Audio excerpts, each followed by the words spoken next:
This what it is. My boy Draft Pick in here today, man. Yes, sir. And there we go, man. We finna get this interview started. And let me get my phone out, man. That was unprofessional. Let me have my phone out already, but yeah.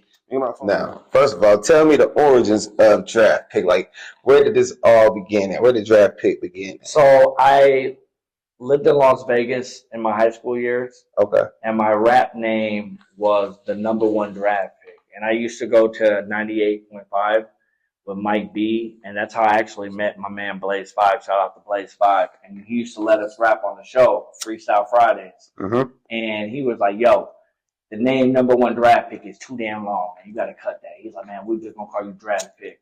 And throughout the years, man, it's Draft Pickio, you know, that got coined by one of the fans in Japan. It's like, I love your album, Draft Pickio. Yeah. And I kind of ran with that. And so that's kind of the origin, man. But it really is the #1 Draft Pick. But I shortened it to Draft Pick. A lot of people call me Draft Pickio. You know, we're kind of in the era right now with music that a lot of people use their government names. But I'm kind of old school. I'm kind of old school, and so I still use the rap name, right? Mm-hmm. I came from that era, but a lot of people use their names. I do sprinkle my name Jason throughout the album, so I don't hide that whatsoever. Is that more of you? Like, is those songs where you mention Jason? Is those more those songs where you get in tune with yourself? Absolutely, more serious songs. Absolutely, man. It's me talking to myself. Okay. Because Draft Pick and Jason are the same person, right? But they're dual, exactly. Right? Where Draft Pick, I can be bigger as Draft Pick. Where Jason might have the insecurities of dealing with being a family man, a husband, a father. Where Draft Pick can be the artist, and a lot of times I can blend the two. I'm able to kind of, because I'm a Pisces, right? So I can dip into the fantasy and dip back out like a light switch. Mm-hmm. And some people don't know how to read that. Because they're like, man, is this dude always a character? But it's like wrestling in a sense, yeah. Right? You see Undertaker doing the same, but when you see Undertaker out and about, he's Mark, yeah, right? Exactly. But you got to be able to separate the two, and that's where I feel like this album, The Prestige, Draft Pick, and Jason, it's a movie, mm-hmm. but it's my movie telling my story. So how long have you been doing music? Man, I started in 2004. I lived in Las Vegas. So you started in Las Vegas? Yeah, I started in Las Vegas. I actually worked at a shout out to Chop and Tobin Dodge. I worked at a car dealership called Tobin Dodge, and they had a show called The Chopper Show. Mm-hmm. And at that time, John Cena had the whole Thugonomics. So Chop would write my raps, and they would be crazy raps. And he'd have me hop out the car, and I would say, knock, knock, knock. That's why in my videos, I'm always like, knock, knock, knock. It's your boy Draft Pick. Yeah. That was from the show that I used to be on. Mm-hmm. And so once I started to do that, then I was at the radio station, and then I ended up getting a deal through Chop on Bear Ends Records, and I ended up moving back to the Quad Cities, but I put out that album, Feel Good Music, in 2008. Okay. And I stopped doing music for 12 years. One of it, legal reasons. The label said I owed them money, which I did, because I didn't make no money off of that album. They didn't make no money off of that album. And then life happens, right? Right. You get married, you get divorced, you have kids, you have setbacks. And it wasn't until 2020 that I really got back into it. 2019, I got a studio in my house. I started writing. And then an opportunity presented itself because I always kept in touch with Twista throughout the years. That his guy, Type Mike, was like, hey, you want to come up? Twista's having a listener party. And I was like, man, I got this record, Sexy Girls, that's got an open verse. He's like, bring the session. I mean, listen, closed mouths don't get fed, right? If you rocks with it, you know, maybe something can happen. If not, you know, it is what it is. Went up there, but I told myself, I manifested it. I said, man, I'm going to go up there and I'm going to get this record. I'm going to get Twista on this record. Yeah. And it was a hell of a night, man, because not only was we vibing in the studio, and it was a small setting of like maybe 25 people, but he wanted to get down to business, and he knocked out that verse, and I mean, the rest is history, right? Yeah, for sure. Dope film. So you said you lived in Las Vegas, and now you did music in Las Vegas, and now Iowa. So what would you say differ in the, two different locations? Yeah, absolutely. Would you say did you have better, friction? Like, was you going faster? No. Was it better for you in Vegas, or was it better for you here? At that time, Las Vegas wasn't on the music scene. Iowa wasn't on the music scene like mainstream as well, right? Yeah. So there was no real outlet, right? Yeah. Although Las Vegas was close to LA, Right. with Capitol Records and RCA, and so you had opportunities. Plus, you had very talented people that would come to Las Vegas and play, Right. right? And so, prime example is I remember one day I bumped into LL Cool J at the Bellagio. Just on some. I just bumped into him. Pass by. And I was like, hey, man, let me rap to you. And at that time, I wasn't very good. And I was nervous as well, right? I mean, that's LL Cool J. Yeah. One of my favorites, right? And I spit to him. Same thing with Ja Rule, right? Ja Rule was playing the craps. I tapped on his shoulder. I said, man, let me get an interview. And to my surprise, man, he stopped doing craps and he actually paid attention and listened, right? Now, none of these things manifest, but what I'm saying is when you're in Las Vegas, you have opportunity where you can be in Iowa, you're not going to bump into somebody like that. Even if you go to Chicago, you know, Chicago is a big market, but, you know, a lot of artists from Chicago have to leave Chicago to get on. Right? And that's just the reality of the map because most of these labels are on the coast, right? But to answer your question, though, man, really, I really got the traction being back home. Being back home because, you know, a lot of people support each other, you know what I'm saying? And Vegas is a big city, but with it being a big city, you know, and there's no real outlet, you know, people aren't gravitating to people because it's you know, when you think of Las Vegas, you think of the lights, the gambling, gambling, and you think about the entertainment side, but you're not thinking of an artist coming out of Las Vegas. You're right about that. But they got extreme talent there. Mm-hmm.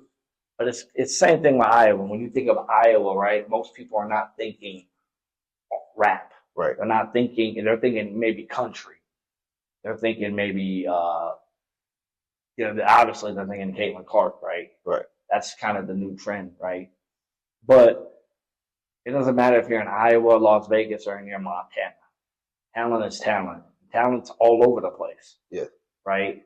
So we got to get out of this pre-notion that the only talent is coming either from New York or Los Angeles. And that's not the case because you look at a city like Chicago, I don't have to name the list of talented people. Right? And I do believe that if Twista wasn't, and he's my favorite, I'm being biased. Twista is my favorite artist of all time. Yeah. But had Twista came from LA or New York, I think he would have had a different career because of the setting, right? And a better career, or I think he would have had a better career. I think also, you know, obviously Kanye West, right? But he's the outlier, right? Yeah. For every Kanye West that broke through to that level that he did, I mean, how many other artists from Chicago did not, right? Right.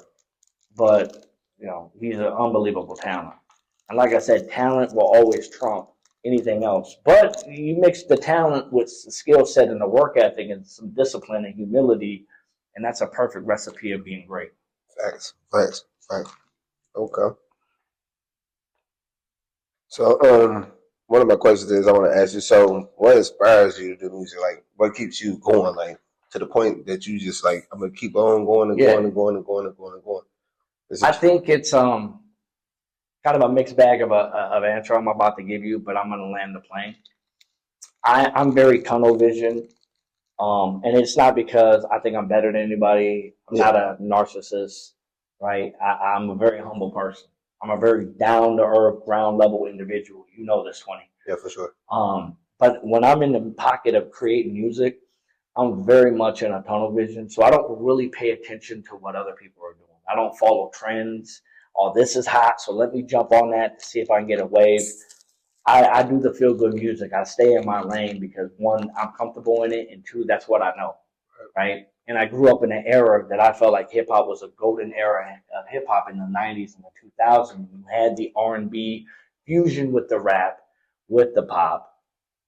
So I grew up big fan of Puff Daddy, Mace, the whole Bad Boy, you know, and then you have Rockefeller Records, and you had Murder Inc. and Def Jam, and the list goes on, you know, Rough Riders, right? Right.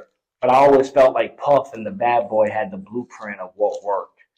And I always envisioned myself, I would have been an artist that would have been signed to a label like Def Jam or a Bad Boy, you know what I'm saying, where you understand that, you know, you don't have a niche audience. If you make music that is niche, you have a niche audience. But if you expand it and that multiple people of all different backgrounds can vibe to it, they're gonna vibe to it because at the end of the day, if it's good music, it's good music. Exactly. Exactly. That's why I look at it, big dog. Okay, for sure. Would you say your kids or your family is inspiration, or? Ah, man, they absolutely are, man. My wife and my children ground me. They anchor me down. Yeah. Right. Especially my wife. I'll be down in the basement creating music. And a prime example with the Twista record, she told me straight up once I got the Twista record back, she's like, you gotta redo your verse. You gotta redo your verse. Oh, she said, yeah, she heard his. Yeah, she said, you gotta redo it. Go back in. So I redid the verse 3 different times. Yeah. But she's not a yes woman. And you don't need nobody around you saying that. She's gonna keep me on my toes, my Right. P's and Q's. And my children, when I know I got a hit record, is when my children are running around the house singing it. Yeah. That's when I know I got a hit record. For sure. And with the album The Prestige, I've also ingraded not only the talent that is on the poster, but my wife is on the album. My daughter, I got a song called Love Song. The wife's on the album. My wife is on The Prestige. We got a song called Candy. She's singing the ad-libs for Riding. She's singing the kissing game. I'm going to kiss you. Yeah. I got my cousin Keisha on that. I got my cousin Bonnie. So it's very much a family affair. Yeah. And that's what it's got to be, right? On my whiteboard in the basement, I had a list of people I wanted to work with on this album way before I ever got in the studio with Twista. He was on the whiteboard, right? Mm-hmm. Did I know I was going to get him? No, but I manifest, and I believe when you speak things in, you can manifest it. You know, when you have faith in God and you believe in yourself, right? You can manifest things so that can happen. I remember, I was driving a beat down Honda Accord, and I manifested I want that Dodge Challenger. Yeah. I know how I was going to get it, but I wanted it. I manifested I wanted to buy that house. You know what I'm saying? When I lived on the west end of Davenport. I didn't know how I was going to get there, but I knew I was going to get there, right? Yeah. And that's not my undoing. That's God. I have faith in God. I have faith muscles. And I knew, and God has proved to me throughout the years that he can make the impossible possible, but you got to believe in him and you got to walk in faith and you got to be able to put in the work. So this might be my album, The Prestige, but a list of people allowed me to use their gifts and talent that helped me paint a picture to tell a story, which is the movie, The Prestige. I've seen you work with artists for collabs. What collab means the most to you? I think it's pretty obvious. The collab that means the most to me, 20, is the record I did with Twista. Okay. Twista is my favorite artist of all time. Uh-huh. I have bought every Twista album ever. And back then, we didn't do the streaming things with the phone, right? Every Friday, new music. Yeah, you actually had to get your ass up and go to the Best Buy or go to Target or go somewhere to buy a CD, right? And that's one of the reasons why when I put this album out, I wasn't thinking financial gain, right? I wasn't thinking like, I'm trying to make my money back. That never was the mindset. Okay. So I printed out the posters and the CDs. And the reason I did that is because I remember a time where people would do meet and greet and you would get your favorite artist or the artist that you went to go get that album. And he's there and he's signing the autograph. And you get to take a picture with him and you're listening to the music and you open up the CD and you physically got it in your hand and you got that poster and that means something, right? Right.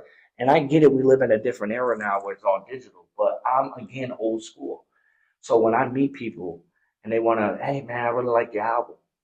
And I got posters and CDs. I'm like, yo, here you go, man. Here's the CD and poster. I don't even charge them. Yeah. I don't even charge them. I don't be like, man, give me $10. I don't even do that, man, because the thing is they're going to remember that. Right? Everybody got a phone. And they can listen to the music, man. But when you got that physical copy of that CD and you got that poster, I just had a kid. I dropped my kid off for Halloween, and some kid came up to me, Draft Pick, man, can I get a picture with you? I took the picture with him, and I had a couple posters in the trunk, and I said, let me give this to you, man. That made his day, right? For sure, man. It's your day, too. It made my day, too. Because I would have made my day. It made my day, but it made his day, and that's what it was about, because at the end of the day, like, I'm not rich. I'm not famous. I go to work. In fact, after this podcast, I'm going home to go to bed because I got to work tonight. Yeah. Right? So I'm an everyday person just like anybody else. And I think that's why people can relate to me so much is because I'm not a cocky dude. I don't walk in the room and I think that I'm better than anybody. It's never been my MO. And I think that's the reason why God has blessed me to be able to make a connection with Twista, to be able to be in rooms that normally people scratch their head, and I'm like, I don't get this guy. This guy working 70 hours a week. He got a bunch of kids. Like, okay, his music is good, but how in the hell is he getting in the room with Twista? Yeah. How he got records with Do or Die? How did this guy even know who Scotty Music is? Yeah. Shout out to Scotty. He's doing big things with L Street. Scotty cool. People that like Scotty. How is this possible, right? And I'll give you a funny story about Tone the Boss. Shout out to Tone the Boss. Tone the Boss, I never met him before, right? Calls me. We have a mutual friend that we know, DJ K Young. Shout out to DJ K Young. So he calls me, right? He's like, Draft, I like your music. We're on the phone for about an hour, going back and forth talking. I'm like, man, I got this record, Team Iowa. I got an open verse, and I think you'd be perfect with it. I love his energy. Like a week later, he came over to my house. The first time I ever met him, laid that verse. And for like 2 years, it's like, we got to put that record out. We got to put that record out. And one thing, I got a song on the album called Lollygag. I do lollygag, but listen, the reality of it is there's only one me. It's 24 hours in a day. I'm working 12 to 14 hours. And at the end of the day, I still have to be a father and a husband. The music does take a backseat. But with that, I'm able to perfect my craft, 20. Yeah. And what happens is when you listen to the album from beginning to the end, you're like, bro, I get quantity and I get quality. It's not something that normally happens. And that happened because at times where I was frustrated, like, he's doing this, they're doing that. I'm sitting on this music, you know. But it all came together because I was patient. I stayed with the vision. I didn't panic. I didn't, people in my ear, one ear and out the other. But at the end of the day, I knew I had something special. And we're here right now. Have you did any collabs with artists from the QC? Yeah, absolutely. So anybody that's on my album, I'm a fan of. Mm-hmm. And I want to preference this. Anybody that is doing something that they love outside of providing for their family, I'm a fan of. So somebody is, they just love making pancakes on their day off and making plates. I'm a fan of them. Yeah. So anybody that I have on my album, I am a fan of them. Right. So I sold out a Torian Ball. Yep. I think he's uberly talented. And so I had this record that I was like, he'd fit perfect on it. Now, did I know I was going to get him on it? Again, his name is on the whiteboard. I got no clue, right? Mm-hmm. But, closed mouths don't get fed. And me and Torian, shout out to him, we were able to make something happen. And it's one of my favorite records on that album. Obviously, Peasy, one of my favorites. I've known Peasy for a long time. Tapped on his shoulder. I said, man, I got this record. Get it in. And then, obviously, Tone the Boss, man. Like I just told you, alluded how me and Tone the Boss. And I said, man, you would be perfect on this record. Another person that is uberly talented in the Quad Cities is Derek Levi. Unbelievable talent. A great guy. He worked with me on the Feel Good Music album that I did back in 2008. Mm-hmm. So it was a no-brainer to tap him on the shoulder and have him all over it. So, again, I got my family on it. I got my wife. I got my kids. I got my cousins on this project. So it's a mixed bag of great talent, which is family, friends, and some professional legends like Twista and Do or Die. Scotty Music, a funny story about Scotty Music. And this is a true story, by the way. So Do or Die had a record with Twista called Hotel Room. Mm-hmm. And I can tell the story now because the song is out and everybody knows. Everyone that's a part of the story. So Scotty is on that hook. And that they showed a clip of that song, Hotel Room, for like 30 seconds. And like 2 years that record didn't come out. I reached out to Scotty Music. Mind you, I don't know him, he don't know me. And I said, I'm going to cash out for you $100 if you send me that song. He said, who are you? I said, man, listen, I'm a big fan. I need that record. I don't know you ain't going to push it out. I said, well, listen, man, you don't know that. But I'm telling you, that record ain't going to see the day of light outside of my phone. So he did it. He sent me that record, Hotel Room. And I had that record with Do or Die, Twista, and Scotty Music. He produced it and he's singing on that record for 2 years till it became and it did like 30 million hits on YouTube. But that's how me and Scotty worked. That's how I got to meet Scotty. And I said, hey, man. He said, I know you do music, man. You ever want to collab? And I was able to get Scotty, and we just, one record turned into two turned into three. Next thing you know, we're up in Joliet, you, me, and Dez. The first time we ever met Scotty Music. fun day. And we went ahead and shot that incredible video because one thing I will say about you, Tony. What we ended up at, like a medieval. We was at a medieval carnival or something. It was fun, though. It was fun. It was fun. People was just looking around like, what the hell? It's like, why are y'all here? But you know what, man? We really just, off top of the head, man, we was just looking at locations and said, let's just shoot it. Let's just do it, right? And I think we had met some girl at the festival, and she ended up being, he was like, put her in the video. Yeah. She's the main lady in the video. Yeah. But when we had a good time. Man, that was a very good time. We had a great time in Iowa City. We had a great time at the Archer's Bar. Mm-hmm. We shot that music video. And one of the reasons, and I told you off camera, but one of the reasons that I love working with you is, I forgot who told me about you, but I went on your Facebook and I saw these videos and these angles and these shots. And I was like, man, that brother got a gift. And every song that I make, I always have a music video in my head. And that's how you come. You come prepaid. I mean, you're pre-planned. Like, you call me like, bro, I got this idea. I really just need you to cut your camera on and shoot it. But this is how we're gonna do it. And I appreciate you every time. That makes my job that much easier. But and that's the thing. So every song in my head, I got a music video, and I just needed a guy that had the eye. Yeah. I needed a guy that had the eye, and then the extra bonus to that is just, you're a cool motherfucker. Yeah, for sure. Appreciate it. You know what I'm saying? You a cool dude, and I always tell this story. But when we first met, and we're shooting the video for Mash Up on the west end of Davenport. Mm-hmm. And I said, man, I'm a little older, man. He's like, I could tell, bro, because you got 3 verses and hooks, and this is a 5-minute song. And I'm used to shooting music videos that are 1 verse. And we that's a true story. He's like, this is a goddamn movie set. We over here spending hours over here shooting this thing, man. That's a true story. True story. True story. Right up. But it's always a good time, bro. It's always a good time, bro. And shout out Dez, because Dez right there. That's his man's, and man. I'm telling y'all, go watch any video that we got, man. And Dez is right there with him, man. Like, this is good, man. These dudes is good kids, man. I like these dudes, man. And I appreciate that, 20, man. I really appreciate you too, man. Back to the Prestige. Yeah. Okay. Like, give us like what first of all, don't call me slow, but what does, I should have looked it up, but what does Prestige mean, and what's your meaning for the album? Like, why was it like, why you name it that? The Prestige, the definition of the Prestige is greatness. Okay. And when I was writing this album, here's the thing a lot of people don't know is that in 2010, I had put the Feel Good Music album out, mm-hmm. and I started to write the Prestige in 2010. Biggest problem that I had was, I couldn't get out of my own way, mm-hmm. right? So I had got a divorce. I lost my house. I lost the job that I had at John Deere. And I could speak these things up because these are testimonies. And hopefully my truth, someone can watch this and they can say, hey, I can be inspired by this. Sure. And so for 7, 8 years, I wasn't doing no music, but I was constantly writing, right? One, I didn't have any outlet whatsoever. What it do? Yes, sir. You already know the deal. I didn't have an outlet to even make music. I didn't have the money to make music, but I could grab a piece of paper and a pen, pencil, and my gift has always been to be able to write songs.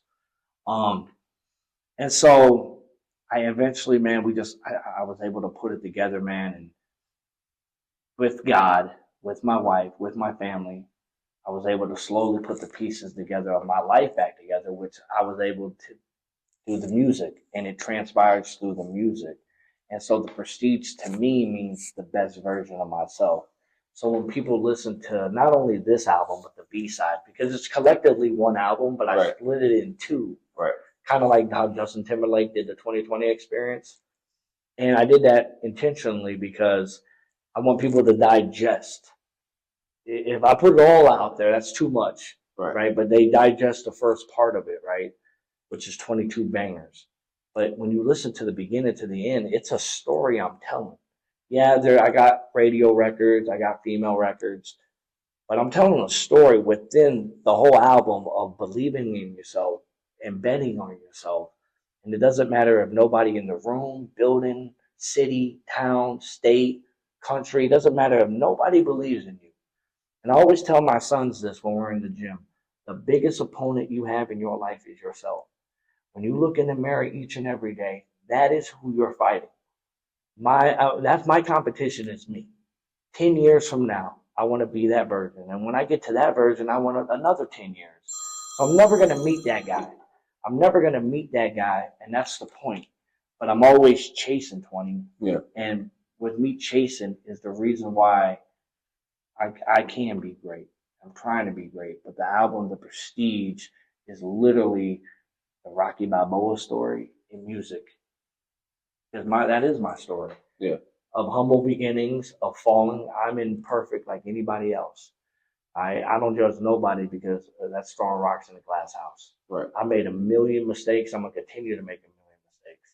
And I'm not always the hero in the story. Sometimes I am the villain. Sometimes I am Thanos. And I ain't Captain America. Mm-hmm. And that's the beauty about life. Yeah. And when you listen to this album, you're going to get the authentic me. And when you listen to the whole body of work, from this side and the B side, it's an experience. And I hope that when people listen to it, it inspires them to want to be great within themselves, whatever they do in their life. Right. And also, my music will outlive me. And I Sure. wanted to show my kids that, you know what, your dad can be a fuck up. Your dad made a lot of mistakes. But even the dad that makes mistakes fucked up every chance, every direction I could, every door that I couldn't unlock because I didn't have the right keys, it happened to me. But despite all that, I didn't have a pity party. I got my ass up. I figured it out. I climbed out of the hole. I made something out of nothing because of God, because of the grace and mercy and favor of God. And I was able to put this album together. And if your dad can do that, then there's nothing that you can't do when you put your mind to it. So this album is really a love letter to my children. Be as great as they possibly can be. Okay, so correct me if I'm wrong, but the album surpassed 1 million streams, right? It did what? Surpassed 1 million streams, right? Over 1 million streams, yes. And so how did you feel about that number once you seen that number? Like, wow, that's really, people are really taking it. It was a very, the word that would come to my mind is humble. Yeah. Extremely humble. When I look at the Spotify numbers, because they can break down regions, they can break down countries. Mm-hmm.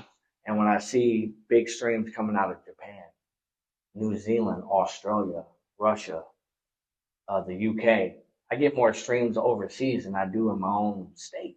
Yeah. And that's fine. That's understandable because a lot of artists have had to get success outside of the country to come back. Yeah, but I bring it back. Yeah. You know, there's numerous artists that I can point that has happened to. But when I'm a guy who works 12, 13 hours, right?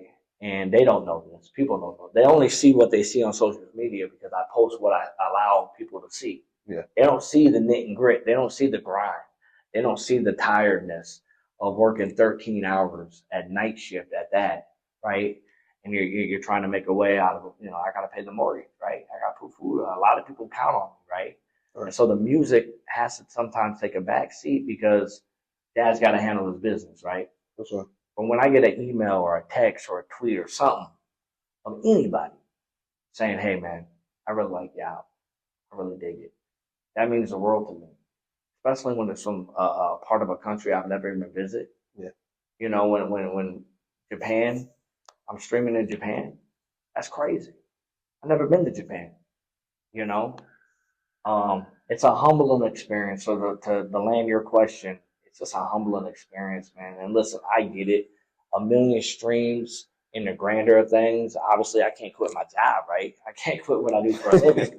But it ain't about that. No. It's about the fact that I had something that was stuck in here that I was able to manifest, and that people on the other side of the world are listening and telling me, hey, man, I really like the album. It's a humbling experience for me. All right. So I want to double back to Twista. Okay, you gave us, like you said, you know, you gave me a look in your window, but we really want to know, what was it like, you know, being in the studio, you know, with such an established artist, such a legend. Yeah. You know, well, being Twista. This wasn't my first. Was you in Chicago? We was in Chicago, so he was all the way in his element. Yeah, we was in his studio. Yeah. Me and Twista go back to 2008. Yeah. I opened up for him a few times, but one of the significant times I remember was in the Union in Iowa City. That might have been 2009, 10. And and we really kicked it off. But every time we see each other, right? Yeah. He always calls me Iowa. I don't think he even knows my rap name because he always calls me Iowa. Yeah. Right? He knows that I'm Iowa, and even the years that we didn't see each other, you know, we had ran into each other in 2019. They had a big show, and his cousin Ty Mike was like, "Hey man, Twista, Do or Die, Psychodrama, they're all doing a summer '96 tour. Won't you come down?" So we did that, and you know, got backstage, and he's like, "Iowa, man, how you been?" I said, "I'm doing good, man. We just chopping it up." But prior to that, in 2010, he had a show in Davenport, and he had hit me up on X, and he said, "Hey, I'm staying at the Radisson. This is my hotel room. I want you to slide through." So I bought a bottle of Platinum Patron at that time in 2010, and I went up to the hotel, and we kicked it for about an hour and a half. And he's like, "Man, well, I got to jump on stage. Why don't you come on stage with me?" So I went on stage with him, and after that, we went back to the hotel till about 3 in the morning.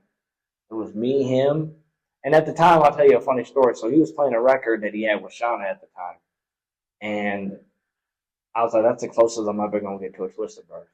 And everybody was laughing in the room, but I always believed that I could get it done. Yeah. And so for it to come full circle, to get a song with him and to be in the studio with him, and actually seeing him listening to my record, and then him writing, and then watching how he records the process, that blew me away because it's like the Wizard of Oz. You see past the curtain, right? Yeah. And that whole thing was magical. And I was just sitting there like, I can't, in my head, I'm processing, like, I can't really believe this is happening. I've daydreamed about this a million times. Yeah. And then for us to do it, you know, and for us to run it back on the B side, that's a blessing and a testimony of building relationships from the ground up, you know. And that's not saying that me and Twista are friends. I don't, you know, if I call Twista every day, just ask him how his day was, he'd probably block me. Yeah. Right? Because you got to have a level of being professional. Right. But there's a mutual respect. And for whatever rhyme or reason, I think it's because I'm a huge fan of him. And he knew that from the jump. Yeah. From the nights of, you know, hey, I got off at midnight, stopped at one of those mom and pop spots in Las Vegas to buy the album when it came out. Yeah. I can't tell you how many times I bought Adrenaline Rush throughout the years, right? But that was a full circle moment. And that also was a testimony to that God was like, gotta make anything happen. Right? Because most people say to me, you know, how did I'm missing a piece here. I'm missing there's A and there's C, but the B is the sauce. So how did you even get interacted with him? Yeah. Yeah. That was God, and that was just years of just working that from the ground up. And that it doesn't just go for him; it goes with Do or Die. You know, Never for Crucial Conflict. Shout out to Never for. We talk almost every day. Yeah. You know, really good dude. Yeah. Same with Cap One, Buck from Psychodrama. I got a lot of talented people from Chicago on this album and the B side. And obviously, nobody does nothing for free. I get it; it's a business, but you have to be able to build a foundation of a relationship of communication, right? Even with Scotty Music, who's an unbelievable talent, right? He's over there working with L Street and Shauna right now. And it was all in the Chance rap video. L Street, who was in our video. Yeah. Shauna, Scotty Music, Twista, Do or Die. I mean, we're in that cabal. Yeah. You know what I'm saying? And it's not impossible to make those connections, but you got to start somewhere. That's right. But that was the big home run hitter getting Twista. So was there anything he did in the studio that night where he was like, you know, I'm about to go on to ask you about, you know, the boy Juan and somebody I see that you work with a lot. Is there anything that you took from the studio that you seen Twista do in the studio that, you know, it's like, I'm gonna try that in the studio? Yeah. Well, you know, and then also while you at it, can you know tell me you and Juan's relationship? Tell the world, you know, you and Juan, like who Juan is. Well, the producer, the engineer, yeah, absolutely. So with Twista, he punched in. Yeah. Some of it off top of the head, and then some of it he wrote. It took him maybe 20 minutes to write and record that thing. Yeah. And I genuinely think the reason he went in, first of all, I knew the record. When with Twista and Do or Die specifically, or anybody, I know to put certain people on certain records. Mm-hmm. And the mindset of how my wheels of my brain works is like, yo, I need this to be a Twista record featuring me, but it's really him featuring on my album. Yeah. So how do I utilize to get the best version of Twista? Well, I need to put him on a record that would sound like it's his record. Same thing with Do or Die, right? Because once they hear that record, they're like, yo, they fall in love with it because it's in their wheelhouse, right? They're not trying to fit something in because, you didn't cut them a check or something, right? They're actually showing up because they believe in the record. And so it was 10 bars, and I was just like, he's going to absolutely body this. I know, he hears it, he's going to want to jump on this, and he's going to do what he does. Yeah. Same thing with Do or Die. With Juan, man, again, it's all about networking, right? And I believe, I want to say Juan is who told me about you. Now that I think about it, Juan is the one that told me about you. Yeah. Because I was talking about I need a camera guy. It was Juan that introduced me to you. Oh, Juan, my boy. That's why I that isn't now. I want to get into Juan. We were talking about like how somebody introduced me. It was Juan that introduced me to you. Yeah. But with Juan, again, we know mutual people. Yeah. We see each other at the Y, and he's like, man, we need to work. We need to work. And I got an engineer who's in Reno, Nevada. Yeah. So do you ship? So Juan doesn't do all your music then? No. Juan doesn't do so. On the Prestige, I actually had 3 producers. I mean, multiple producers, but 3 engineers. Okay. I had 3 engineers, and then my main engineer basically put everything together. Okay. But Slice Kim, he worked on the project. Juan worked on the project. And then my man Angel worked on the project. All 3 of them unbelievably talented. They all bring something different to the table. And it looked like you want to do a lot of work together. Like out of the 3, like it looked like well, that's what it looked like to me. Yeah, is it not that or no? He did. He's just. I would say he's the one that you're more hands on with. I'm more hands on with him because I'm in the studio with him. Right. And it's a lot easier to work together when we're mixing a record down because I could be super anal. Yeah. And so when I'm working with somebody who's in Reno, Nevada, it's a little different because I'm not in the studio with him. So there's a lot of revisions that have to go back and forth and a lot of communication because what he's trying to do is paint the image that I have in my head. Yeah. Where I'm in the studio with Juan and it's real time. I can tap him on the shoulder and say, I want this. Let's do this. And we can brainstorm together.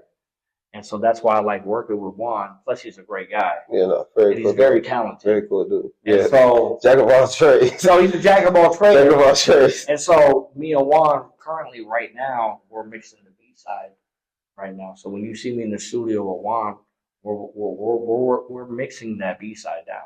Okay. And with him and Angel, those are my 2 main engineers. We're able to cook something up really special. Because you have to have a relationship with people. Tend to forget that this ain't you just record music and just put it out there. Like you got to protect yourself with the publishing and the copyrights. The second thing is you got to get a good mix, right? You can be as talented.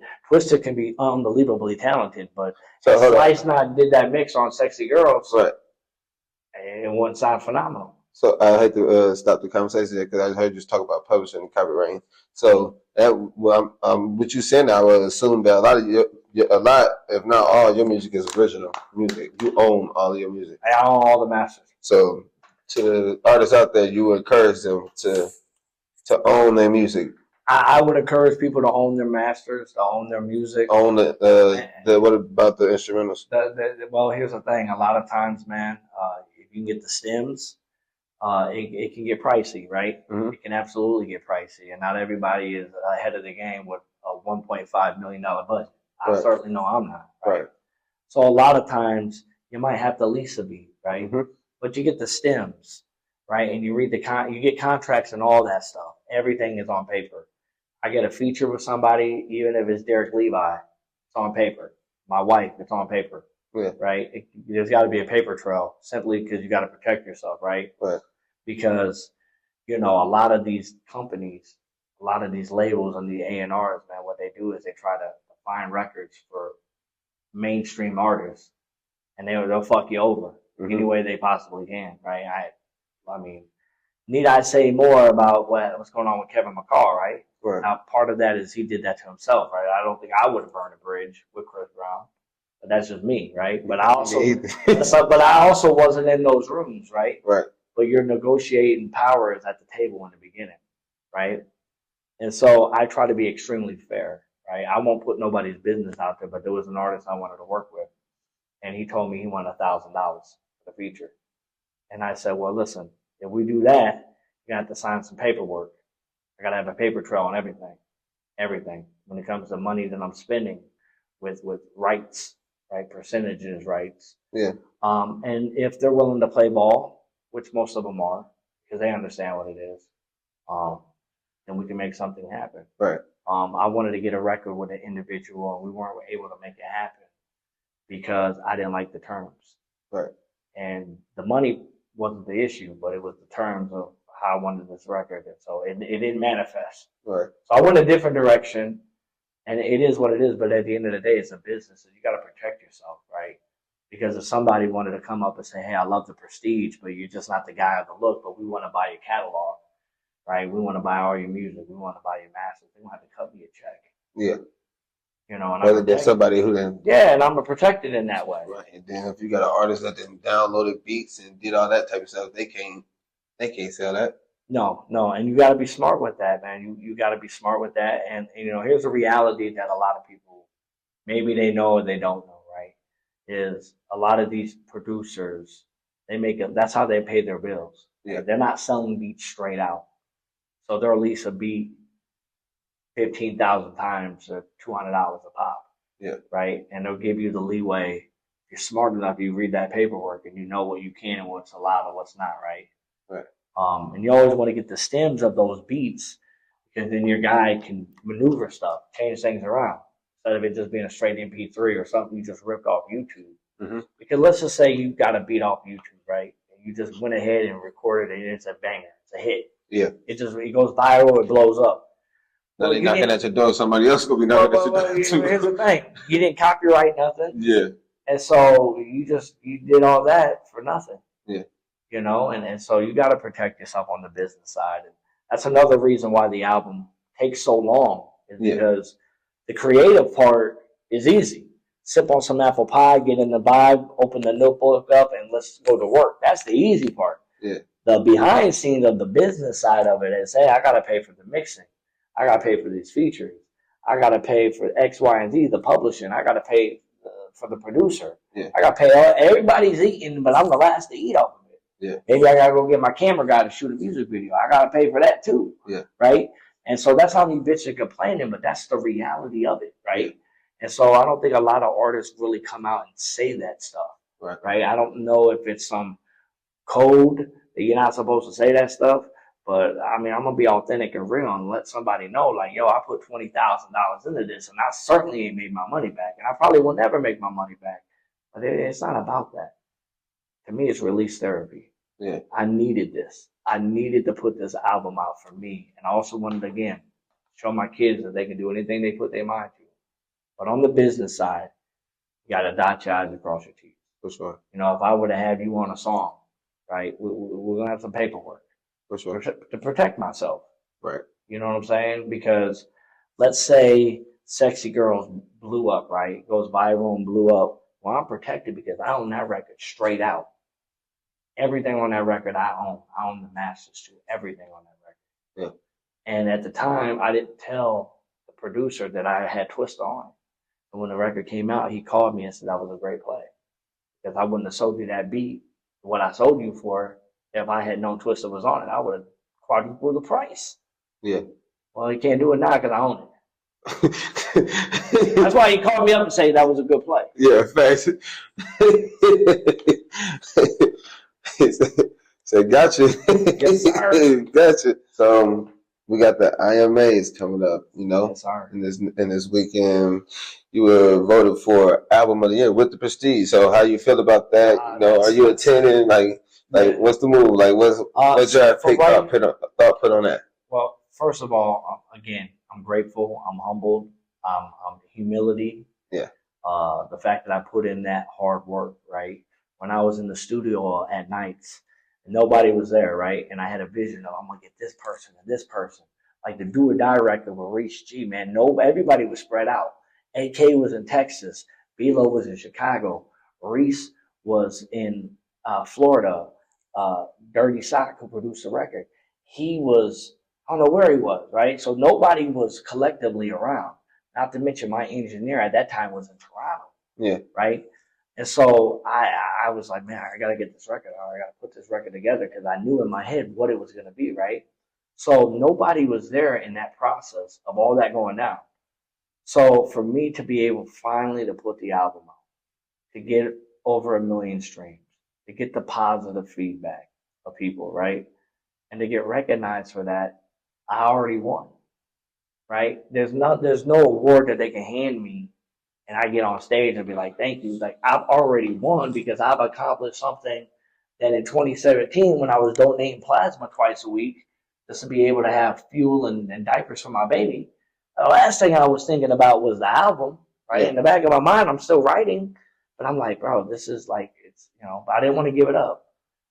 So to be from that Jason in 2017 to being nominated for the album of the year, that's kind of a surreal moment. It's really a surreal thing. Right. Because I've noticed some of these people that are nominated in the same category as me, they got thousands of followers on Instagram. I got 300. Yeah.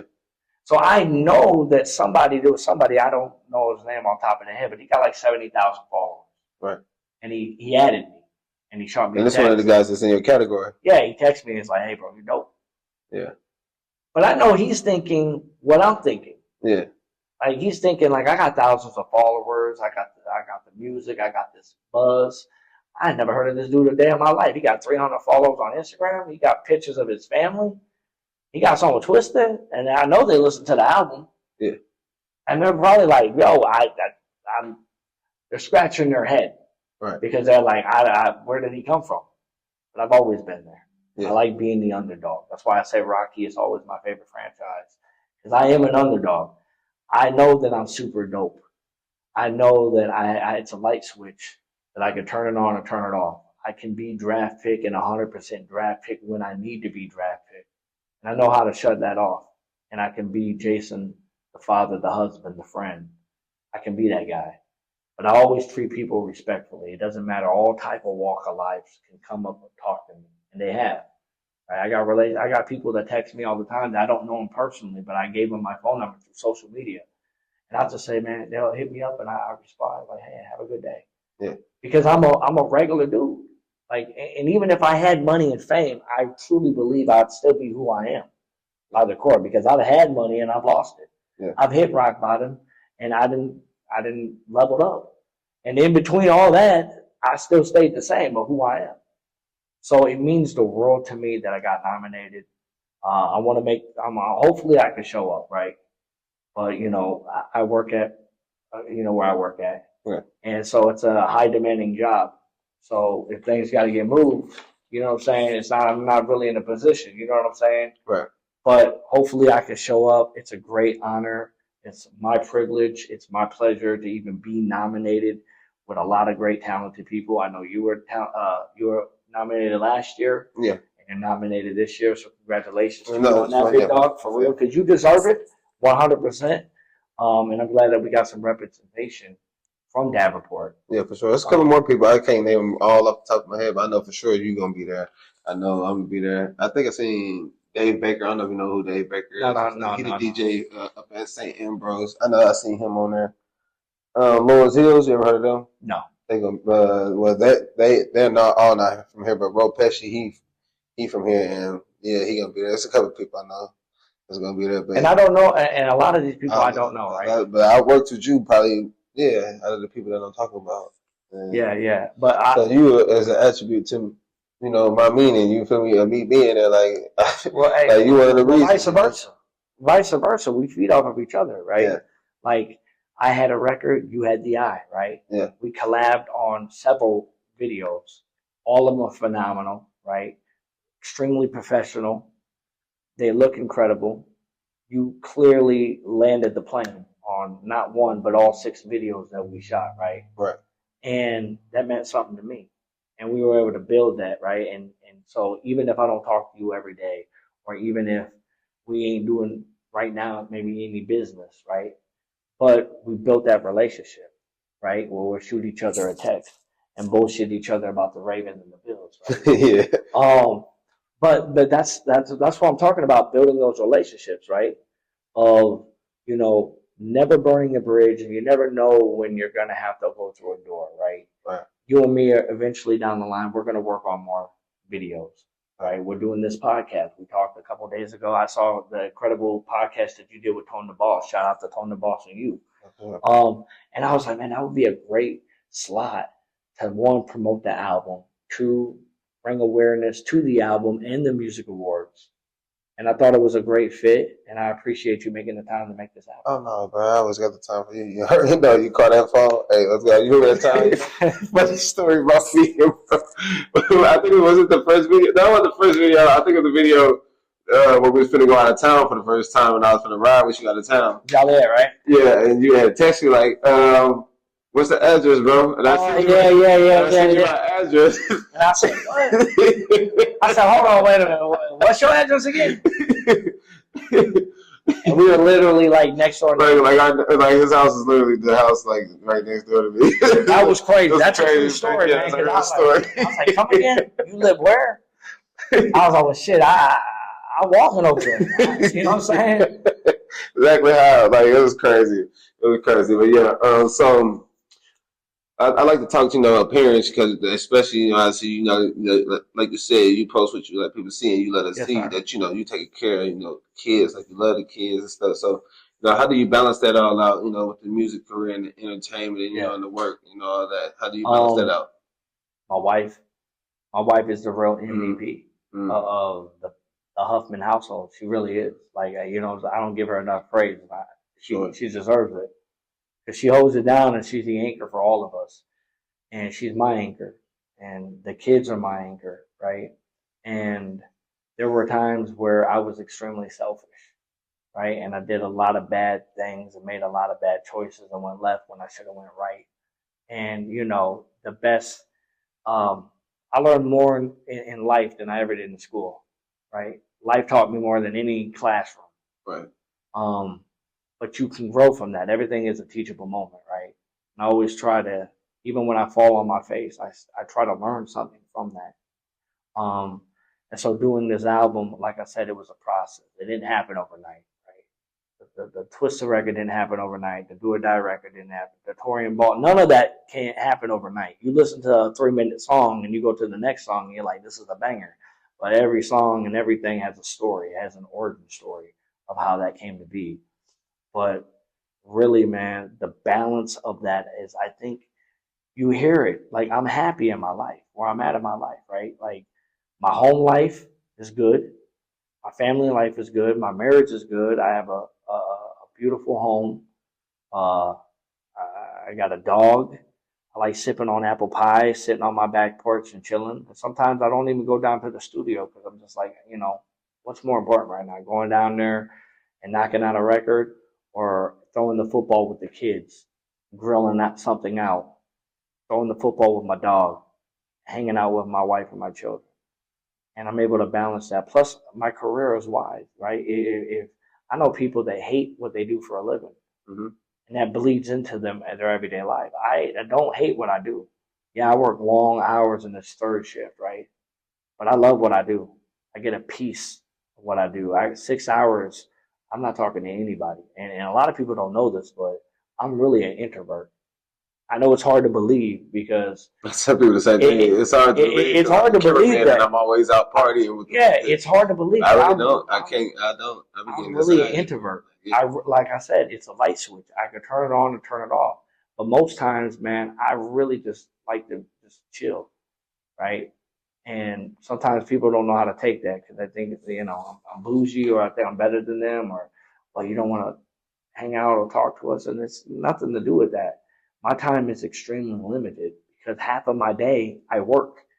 I'm working 13 to 14 hours night shift. I got to sleep. When we're done with this podcast, I'm going to go home and go to sleep. is I got to go to work, right? Plus, I go to the gym, try to get myself better. My kids play sports. My daughter is incredible in volleyball. My son's football season just ended. He was incredible. So I wear a lot of different hats for a lot of different people, but even with all that being said, I still have to make time for myself. And that's where the self-worth comes in. And that's where the album comes in, because it's a product of me pouring into myself, Right. betting on myself and believing in myself. So there's a lot of anchors, and clearly the number one anchor of all is God. Right? I believe in God. I talk to God every day. This is kind of a personable story, but we're being honest here. My favorite part of the day is when I drive the 88 up to Chicago. It's very dark on the 88, and I pull off on one of these off ramps, and I hop out every night for about 10, 15 minutes, and I walk the field. And the only lights, especially if the moon is not out, it's the stars. And I look up and there's thousands of stars. And sometimes I'll even lay on the grass and I'll just talk to God for 15 minutes. I'll talk to him. I bear everything out. It can be a heated conversation sometimes because I'm human, right? And I'm Superman to a lot of people. But who does Superman go to sometimes, right? Because as much as I love my wife and my children, they can't relate because they're not in the same position that I am. I ain't talking about music. I'm talking about being heavy like the crown, right? Yeah. I'm the head of the table. Right. A lot of responsibility falls on my head. Everybody in my house has a role they have to play, and it's an important role. But Dad's got to get it done. And so a lot of times I'll find myself sitting there talking to God amongst the stars. And that right there does more to me than going to church. I'm going to be honest with you. But that helps balance draft pick and Jason of the multiple hats. And I really, truly believe that God puts a gift in everybody, right? And if you don't water your gift, if you don't take care of your gift, you still got it, but it's dull, right? And I look at Lil Wayne's Carter 6 as a prime example of that. Unbelievable talent, right? Mm-hmm. But you can tell when I listen to that album, he ain't watering his gift at all. Right. He's not. And you can tell that. I can tell when I listen to certain artists or certain music, I can tell that, you know what? The talent, the gift that God gave him is there, but they're not taking care of it. Right. And I think had this album come out in the time where I was at my lowest, it wouldn't sound the way it does. Well, you heard that. So the last thing I got for them is, tell these folks where they could look for Draft Pick at, where they could find them at on the platforms. Is you got any shows coming up? I know you said, you plan on attending the Iowa Music Awards, but, where can people find you at? Man, you could find me on Facebook. You can find me on Instagram. You can find me on Twitter or X. I got a YouTube page, Draft Pickio. It's not that hard to find me on Apple Music, on Spotify. I'm Draft Pick. And it's spelled draft. Yeah, it's draft with a space pick, so it's draft space pick. You can find me on all those social media sites. And like I said, man, follow me if you want to. Go down this journey with me, listen to my music, and to anybody and everybody that has, I just want to say thank you. And I genuinely mean that.